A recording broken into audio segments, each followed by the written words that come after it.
ये एक हमारे पास इंडिकेटर आ गया इकोनॉमी को कंपेयर करने के लिए, जीडीपी। इकोनॉमी को किससे कंपेयर, अपने आप के पिछले सालों से कंपेयर करने के लिए या फिर दूसरी इकोनॉमीज के साथ कंपेयर करने के लिए। ठीक, कंपैरिजन तो ये था कि दूसरों के साथ या फिर अपने आप के साथ पिछले सालों से, या फिर आपने साल जो बजट किया था उस बजट के साथ क्या एक्चुअली क्या हुआ, ऐसा भी तो ना, प्लान जो किया उसकी बनस्बत एक्चुअल क्या हुआ। तो ये 2-3 कंपैरिजन पॉसिबल हैं। अच्छा, तो जीडीपी एक है आपकी इकोनॉमिक ग्रोथ को कैलकुलेट करने के लिए, एक जीडीपी पर कैपिटा दूसरा है इंडिकेटर। तीसरा बता रहा हूँ human development index. Human development index 3 चीज़ों को कंसिडर करता है, स्कोर देता है, उसके स्कोर को एग्रीगेट करके बताता है कि एक कंट्री का ह्यूमन डेवलपमेंट इंडेक्स क्या है, दूसरी कंट्री का क्या है, तो दोनों में से कौन सी कंट्री बेटर ऑफ हुई है। ठीक है, एक इनका है health,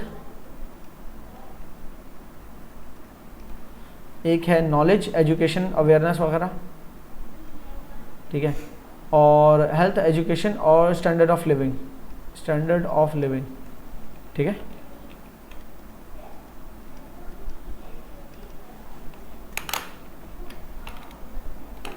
education, health and standard of living, ये 3 इसके मेजर हैं, इनको कलेक्ट करके स्कोर आउट करता है। अब मैं मिसाल देता हूँ यहाँ पर एचडीआई के अंदर किस तरह की वर्किंग पॉसिबल हो सकती है।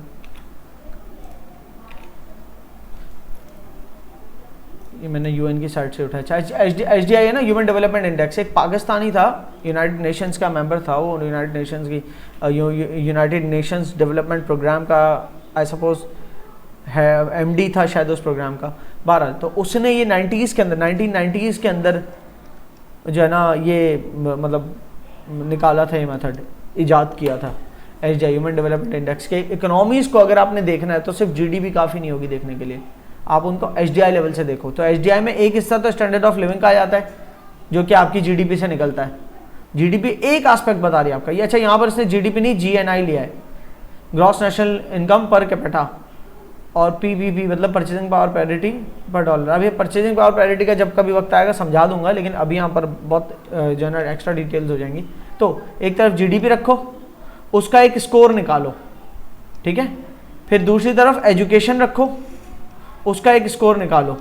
फिर तीसरी तरफ life expectancy, health, mortality rates वगैरह की कैलकुलेशन से जो लाइफ एक्सपेक्टेंसी निकलती है, ठीक है, कितना जिएंगे यहाँ पर इस कंट्री के अंदर, एवरेज रेशो क्या इनकी इस कंट्री के अंदर, मतलब एवरेज जो लाइफ एक्सपेक्टेंसी किसी कंट्री के अंदर 60, पाकिस्तान में शायद 66-67 चल रही है एवरेज लाइफ एक्सपेक्टेंसी, 67 ईयर्स। किसी कंट्री में 80 ईयर्स तक भी पहुंची हुई लाइफ एक्सपेक्टेंसी। ठीक है ना, तो वो ये तीनों निकालो। ठीक है, इन तीनों इंडाइसेस, ये तीनों इंडेक्स जो है ना, उनके स्कोर को फिर मीन का एवरेज करो, और ये स्केल 0 to 1 के स्केल के ऊपर मेजर होती है ह्यूमन डेवलपमेंट इंडेक्स।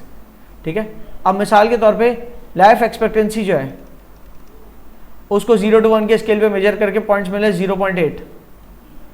नॉलेज के ऊपर स्कोरिंग की, वो पूरी कैलकुलेशन होगी, तो 0 to 1 के स्केल के ऊपर वो उसके पॉइंट्स आए 0.7 मिसाल के तौर पे। ठीक है, और स्टैंडर्ड ऑफ लिविंग उसका 0 to 1 के स्केल के ऊपर जो है ना, 0 to 1 के स्केल के ऊपर आ रहा है मिसाल तौर पे मिसाल तौर पे 9। चलो, तो इन तीनों स्कोर्स का ज्योमेट्रिक मीन ले लेंगे, अर्थमेटिक मीन ले लेता हूँ फिलहाल मैं। ठीक है, अर्थमेटिक मीन तो इन तीनों का आएगा 0.8। तो 0.8 इनका एचडीआई का स्कोर हुआ, ह्यूमन डेवलपमेंट इंडेक्स का स्कोर। ठीक है, 0.8 कहाँ लाया करता है, 0.8 यहाँ 0 से लेकर 1 में एचडीआई के अंदर 0.8 जो है ज़्यादा 1 की तरफ लाया करता है। मतलब अब वो कितना बेहतर है, दुनिया की कुछ कंट्रीज उठा लेती है, खासतौर पर स्कैंडिनेवियन कंट्रीज जो है ना, स्कैंडिनेवियन कंट्रीज जो है दुनिया की, वो आपकी नॉर्थ ऑफ यूरोप में है। ठीक है, जिसमें डेनमार्क है, स्वीडन है, नॉर्वे है, ये स्कैंडिनेवियन कंट्रीज कहलाती हैं। तो आई थिंक स्विट्जरलैंड भी है, हाँ स्विट्जरलैंड भी स्कैंडिनेविया में ही आता है। तो ये इनके दिख रहे human development index 0.96 score, 0.96 human development का। पाकिस्तान का जो स्कोर है एचडीआई के अंदर वो 0.54 है, 164 रैंकिंग है पाकिस्तान की। दुनिया में एचडीआई के बेसिस पे पाकिस्तान की रैंकिंग है 164। और ताज्जुब ये है कि आज से 30 साल पहले पाकिस्तान शायद 140 पे था, 20-30 साल पहले 140 पे था। इसका मतलब ओवर द टाइम पीरियड 20-30 साल के दौरानिए में 24 कंट्रीज हमसे बेहतर हो गई हैं एचडीआई के अंदर, ह्यूमन डेवलपमेंट इंडेक्स के अंदर। और ह्यूमन डेवलपमेंट इंडेक्स सिर्फ जीडीपी नहीं लेता, आई एम स्टिल सेइंग, वो जीडीपी के साथ लाइफ एक्सपेक्टेंसी को भी गिनता है और एजुकेशन लेवल्स को भी गिनता है, ठीक है। बट स्टिल एजुकेशन लेवल्स के अंदर वो लिटरेसी को गिनता है, एडल्ट लिटरेसी के स्कूल के जो ईयर्स हैं वो कितने ऑन एवरेज जो पॉपुलेशन है, जो स्टूडेंट्स एज वाली पॉपुलेशन है उसमें से कितनी पॉपुलेशन कितने साल स्कूल के सर्वाइव कर पाते हैं। तो हमारी अगर टोटल पॉपुलेशन पाकिस्तान की उठाए तो स्कूल के मीन ईयर्स निकलेंगे मेरे ख्याल से, मुझे नहीं पता पाकिस्तान के स्कूल मीन ईयर्स कितने, लेकिन लेट्स सपोज स्कूल के 6 मीन ईयर्स निकले तो टोटल जो हमारी यंग पॉपुलेशन है वो 6 साल स्कूल का मतलब ये क्या ज़्यादा अगर 1 से भी गिने तो 6th क्लास तक पढ़े लिखे, ठीक है। तो बहुत लिटरेट नहीं कहलाए। तो लेकिन कोई दूसरी दुनिया में जहाँ पर कंप्लीट स्कूल ईयर्स हो रहे हो तो वो ज़्यादा लिटरेट कहलाए, सही। बट अगेन ये इसमें भी आज के दौर के हिसाब से एजुकेशन लेवल नहीं लिया जा रहा। आज के दौर के हिसाब से स्कूल बहुत छोटी चीज़ हो गई। आज के दौर के हिसाब से अब आप डिजिटल लिटरेसी तक की बात करनी चाहिए। तो ह्यूमन डेवलपमेंट इंडेक्स एक कंट्री को बेटर ऑफ समझता है जहाँ स्कूल लेवल ही पूरे हो गए, जिनके स्कूल की पूरी अगर मेजॉरिटी ऑफ द पॉपुलेशन ने स्कूल पूरा कर लिया ना, स्कूलिंग पूरी कर ली, तो वही बहुत बेटर ऑफ है। लेकिन अगेन आज के दौर के अंदर तो अब स्किल्स बहुत ऊपर जा चुके हैं स्कूल लेवल से, सही। तो वो लिमिटेशंस भी होती हैं, तो ह्यूमन डेवलपमेंट इंडेक्स की अपनी लिमिटेशंस भी हैं। बहरहाल थोड़ा बहुत आइडिया हो गया आपका। इसको बहुत ना डेप्थ में नहीं लेके जाना है, मैं लेके जा रहा हूँ खाली एक पिक्चर क्रिएट करने के लिए। फिर एक और इंडिकेटर बता देता हूँ, ज़रूरत थी नहीं बताने की इतना, लेकिन चलो genuine progress indicator. Genuine progress indicator जो है ना HDI से भी एक आगे चला जाता है। वो देखता है कि आपकी जो GDP है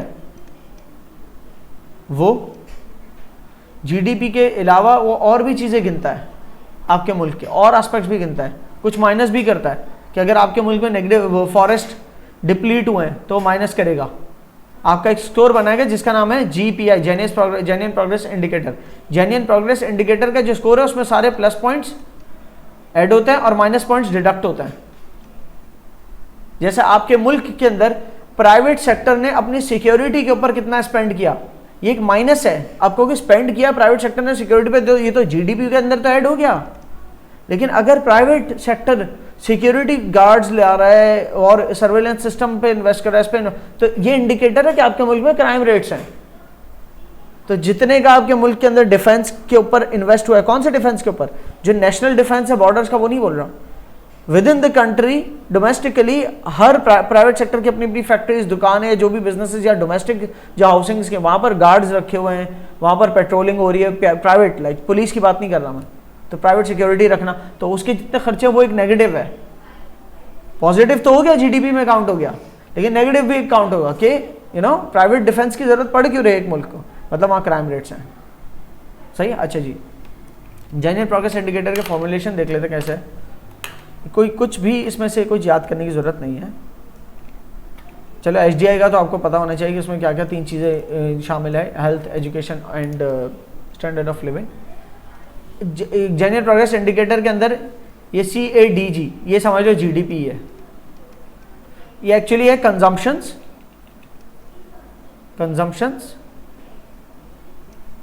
ठीक है ना, adjusted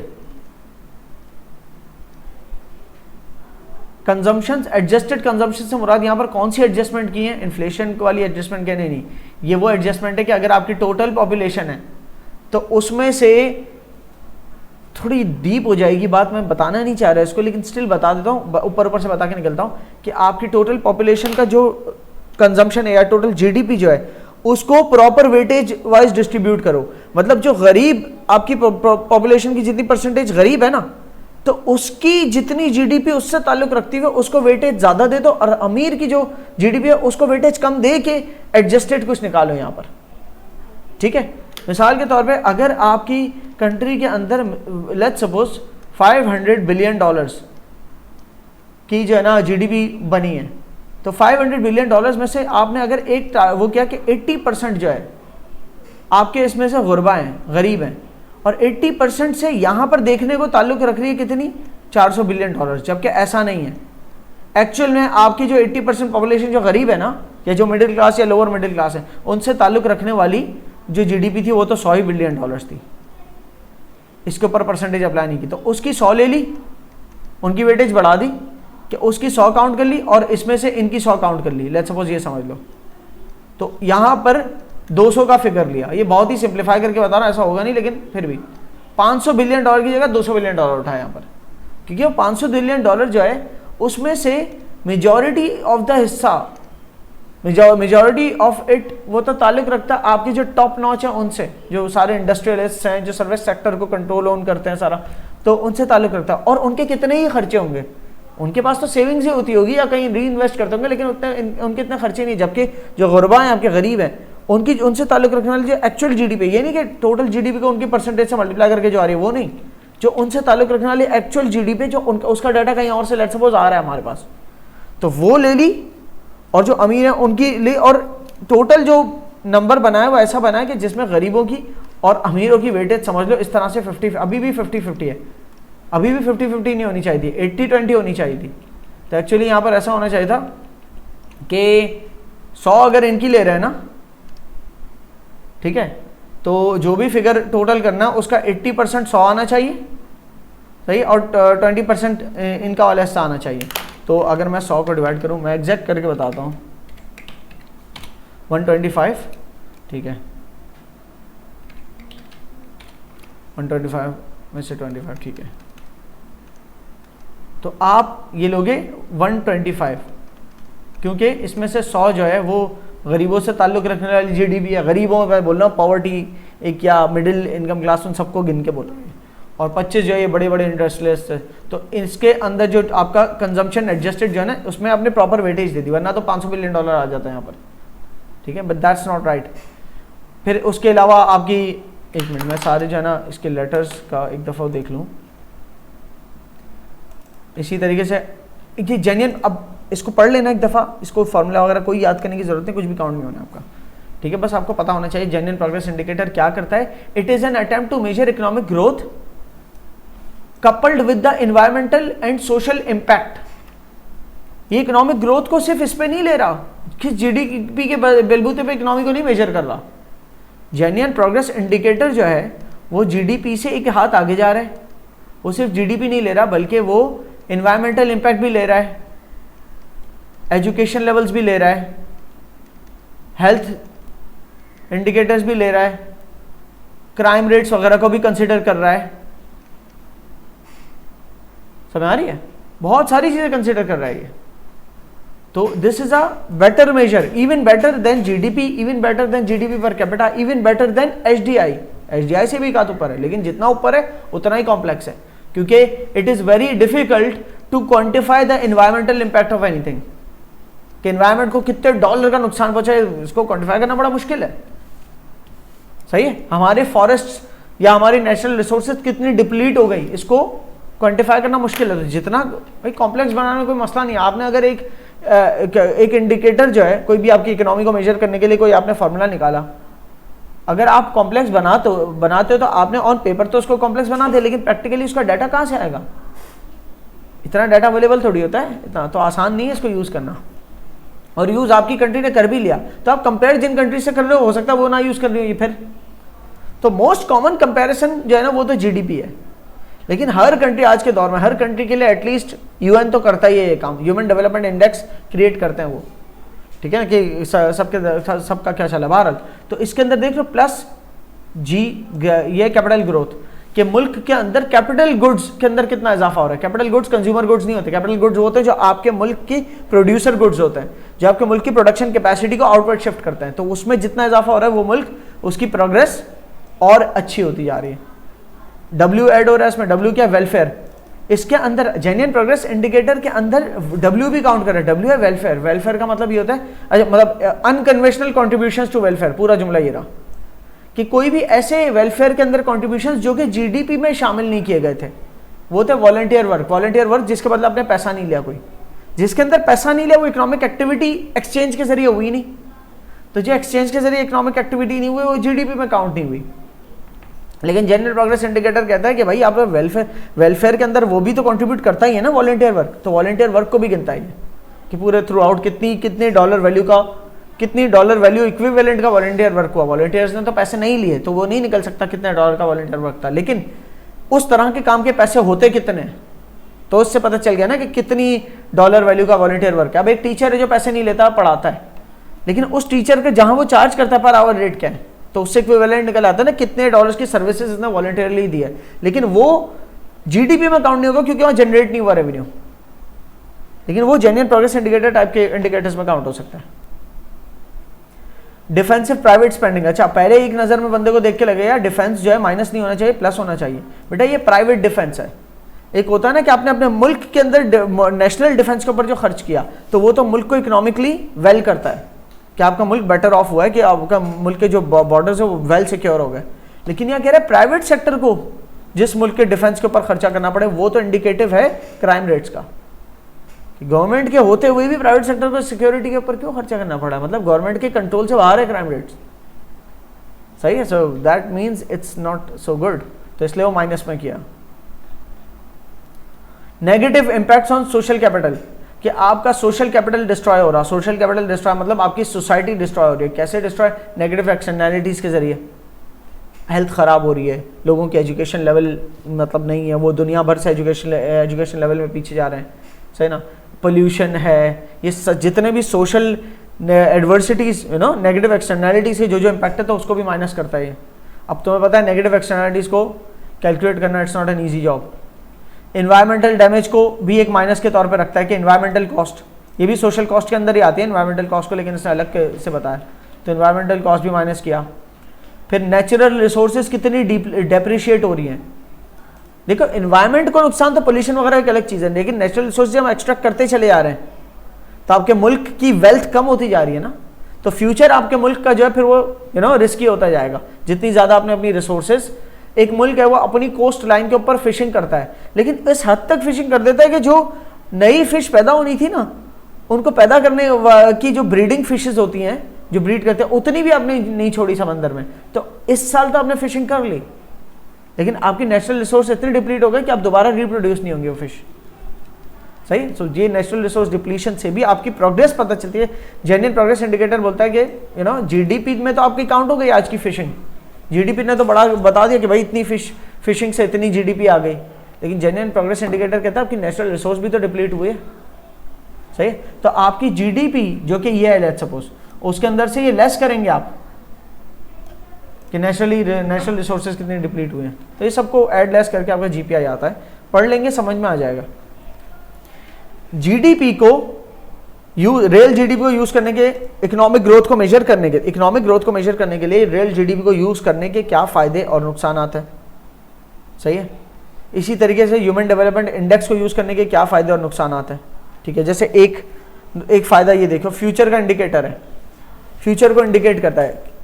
human development index life expectancy को भी गिनता है, हेल्थ लाइफ एक्सपेक्टेंसी को भी गिनता है, साथ में वो एजुकेशन को भी गिनता है, और उसके साथ जीडीपी को भी गिनता है। सिर्फ जीडीपी को गिनने से जीडीपी उस साल की तो पता चल गया, फ्यूचर का इंडिकेट कैसे कर, जितनी अच्छी एजुकेशन लेवल्स हैं आपके आने वाली जनरेशन के, जितने अच्छा लिटरेसी रेट, स्कूलिंग ईयर्स बढ़ते चले आ रहे हैं, तो वो मुल्क की शायद इस साल की जीडीपी कम थी, लेकिन दूसरे मुल्क की बनिस्बत उसका एजुकेशन लेवल्स हाई हैं, तो फ्यूचर के अंदर और ज्यादा स्किल्ड लेबर आएगी वहां पर। जहां लाइफ एक्सपेक्टेंसी बढ़ गई तो वहां ज्यादा अरसे लोग काम कर सकते हैं, हेल्दी रहेंगे, ज्यादा काम करेंगे, समझ आ रही है। तो ये बियॉन्ड दैट जाता है, बियॉन्ड व्हाट, बियॉन्ड जीडीपी से बियॉन्ड जा रहा है। लेकिन यहाँ पर डिसएडवांटेज में देखो, लेकिन स्टिल सारे सोशल फैक्टर्स नहीं गिन रहा, एनवायरमेंटल डैमेज को नहीं गिन रहा, क्राइम रेट्स वगैरह को नहीं गिन रहा, सिक्योरिटीज और ये सारी चीजें जीपीआई गिन रहा था। जेन्युइन प्रोग्रेस इंडिकेटर ये सारी चीजें कंसिडर कर रहा था जो ह्यूमन डेवलपमेंट इंडेक्स नहीं करता। लेकिन इस तरह तो फिर जेन्युइन प्रोग्रेस इंडिकेटर से भी और ज्यादा सुपर जेन्युइन इंडिकेटर भी आ सकता था, जिसमें वो सारे फैक्टर्स भी शामिल हो जाते शायद जो जेन्युइन प्रोग्रेस ना कर रहा होता। वो तो अर्थ के साथ साथ जो है ना, मतलब वो मुल्क के साथ साथ अर्थ को भी ले लेता, आस पड़ोस के भी प्रोग्रेस इंडिकेटर्स को ले लेता। कि आप तो सिर्फ जेन्युइन प्रोग्रेस इंडिकेटर्स तो अपने मुल्क की प्रोग्रेस की बात कर रहे हैं, लेकिन मुल्क की प्रोग्रेस तो बॉर्डरिंग कंट्रीज के साथ भी डिपेंड करती है कि अगर आपकी बॉर्डरिंग कंट्री वीक हो रही है तो कल को वहां से यहाँ पर लोग रेफ्यूजी बन के आ गए तो इसलिए बराबर वालों को भी GPI low, aggregate GPI of with neighbours indicator को बना लेता कि एक कंट्री का जीपीआई काफी थोड़ी है उसकी प्रोग्रेस बताने के लिए, उसके नेबर्स भी बड़ा मैटर करते हैं। ऐसा करके कोई फिर इस तरह तो एक एक स्टेज आगे आप जा सकते हो जितना जाओ। बहरहाल तो हर इंडिकेटर के अपने फायदे नुकसान है। यहाँ पर मैंने अभी जीपीआई के फायदे नुकसान नहीं लिखे, जेन्युइन प्रोग्रेस इंडिकेटर के फायदे नुकसान नहीं लिखे, या सिर्फ जीडीपी और एसडीआई के लेकर, और जीडीपी के भी जब फायदे और नुकसान की बात हो रही है ना, तो उसके अंदर आप जो है ना जीडीपी और जीडीपी पर कैपिटा दोनों कंसिडर कर लेना, ठीक है।